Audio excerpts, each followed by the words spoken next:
Assalomu alaykum va rahmatullohi va barakatuh. Darsimiz shu Ka'b ibn Malikni Tabuk jangiga borishlari xususidagi darsimizda bugun endi davomini qilamiz inshaalloh. Payg'ambarimiz sollallohu alayhi va sallam Ka'b ibn Malikka navbat kelganda so'radilarki, sen nima uchun masalan qolding? Biron kamchiliging bormidi yo nima sabab bo'lgan deganga Qala qultu ya Rasulalloh. Ka'b ibn Malik aytdi, ey Allohning payg'ambari, inni vallohi law jalastu inda g'ayrik. Agar Allohga qasamki sizdan boshqani oldida o'tirgan bo'lganimda, min ahli dunyo ahllaridan la ra'aytu anni sa'akhruju min sahatihi bi uzrin. Bir uzr bilan uni har qancha qiyin joydan chiqib ketardim. Lekin men hozir payg'ambarning oldida o'tiribman. Agar yolg'on gapiradigan bo'lsam, ertaga Xudo vahiy yuborib meni sharmanda qiladi. Shuning uchun men sizga to'g'risini aytaman. Laqad utitu jadalan. Men u odam bilan har qanday gapni xususida juda gapdonman. Gapam berib bo'lsa, undan men o'zimni qutulib chiqib ketgan bo'lardim. Walakinni vallohi laqad alimtu lain haddastuka al-yawma hadisa kizbin tarzo bihi anni. Agar bugun men sizga yolg'on aytib bir uzrimni aytib qasam ichadigan bo'lsam, siz meni qabul qilasiz. Bu yerdan siz oldingizdan juda ham masalan go'yo menga istig'for aytasiz, bu yerda yana bay'at qilasiz, men chiqib ketaman bu yerdan.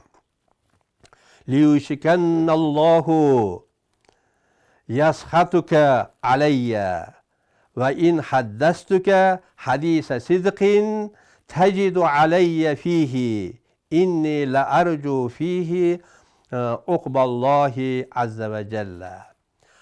Men endi shu Alloh tabaraka taoloni oqibatini so'rayman. Ya'ni oqibatim baxayr bo'lishligini so'rayman. Shuning uchun men yolg'on aytolmayman. Yolg'on aytadigan bo'lsam hozir sizga siz mendan xursand bo'lasiz u shu nima qilasiz, lekin Alloh taolo sizni ogoh qilgan paytda unda lekin juda ham xafa bo'lasiz. Agar rostini aytsam ham hozir xafa bo'lasiz, lekin men rostini aytmasdan ilojim yo'q. Chunki Alloh tabaraka taolo meni oqibatimni baxayr qilishligini istayman dedilar. Vallohi ma kana li min uzrin. Allohga qasamki, meni hech qanday uzrim yo'q edi. Men uzr bayon qilmayman. Men hech vaqt qasam ichmaymanki, men mana undaqa bo'lgan degan narsani men qilmayman. Vallohi ma kuntu qattu aqwa va la aysara minni hina tahallaftu anka. Sizga bilan jangga bormaganimga da men pulim ham, molim ham bor edi, ham meni qaviy ham edim. Juda quvvatim ham bor edi. Hamma narsam bor edi. Men to'g'risini aytmasam bo'lmaydi. Faqala Rasululloh sallallohu alayhi va sallam amma haza faqat sadaqa. Hamma oldingi uzr qilganlar ular yolg'on gapirishgan edi, lekin bu Ka'b ibn Malik sadaqa, rost gapirdi dedilar. Faqum hatta yaqdiyallohu fika. Endi o'rningdan tur. Bor, Alloh taolo senga nima hukm qilsa, nima qazo qiladigan bo'lsa, o'sha paytda sen meni oldimga kelasan.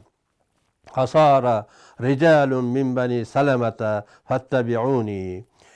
Keyin men o'rnimdan turdim, harakat qildim. Arqamdan Bani Salamadagi qancha odamlar arqamdan ergashishdi. Faqoluli, menga aytishardi, vallohi ma alimnaka aznabta zamban qabla hada. Biron gunoh qilganing yo'q.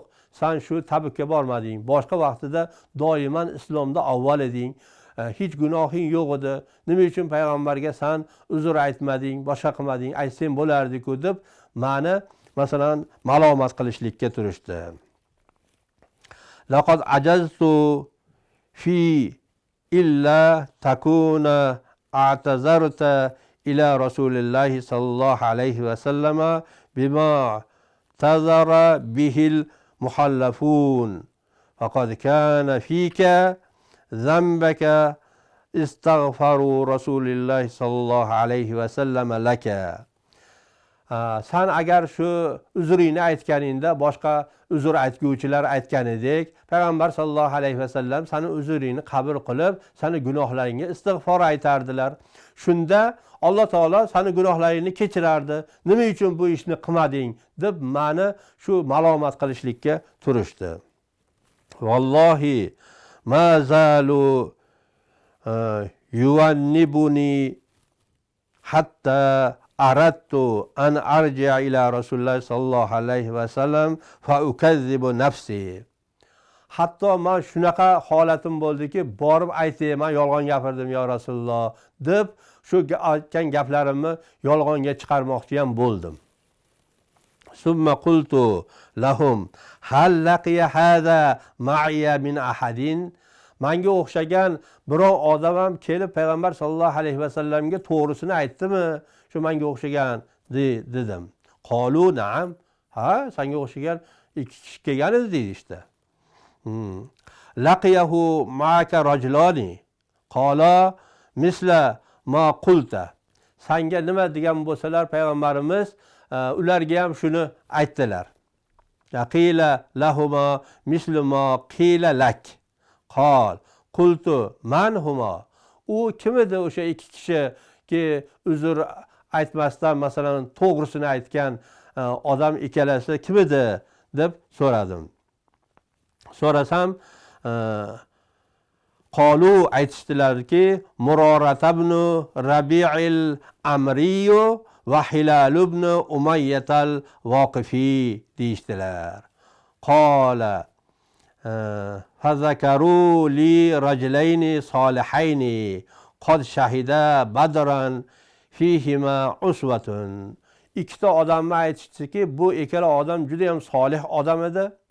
Ham bu odam Badr jangida ham qatnashgan odam edi. Shuni eshitganimdan keyin dedilar. Qala fa mazaytu hina zakaruhuma li va hanna Rasululloh sallallohu alayhi vasallam an kalamina. Xo'p, vaqtiki bu eshitganimdan keyin endi men endi bormayman, payg'ambarimiz oldilariga borib boshqa nima qilmayman. Endi men sabr qilaman. Chunki ikkita odam ham bor ekan, 3 kishi bo'ldik.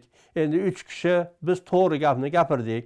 Biz uzr ham aytmadik, endi bu yerda qasam ham ichmadik deyishib, shu go'yo yana ularga aytdilarki, men endi hech qanday bormayman payg'ambarimiz sollallohu alayhi vasallam oldilariga borib yana uzr aytib, yana men yolg'on gapirdim deyishlikka meni tilim bormaydi. Bu ikkita odam solih aytgan ekan, men ham shularga qo'shildim. 3 kishi bo'ldik deyishib, go'yo Ka'b ibn Malik bu qissani qilib berardilar. Bu qissamiz endi juda ham uzoq, shuning uchun bu darsimizda ham bu qissamizni shu yerda to'xtatamiz inshaalloh. Ertaga darsimizda bu qissaning davomini inshaalloh o'qib beraman. Alloh taolo nasib qilsa. Oxiri davona alhamdulillahi robbil alamin. Assalomu alaykum va rahmatullohi va barakatuh.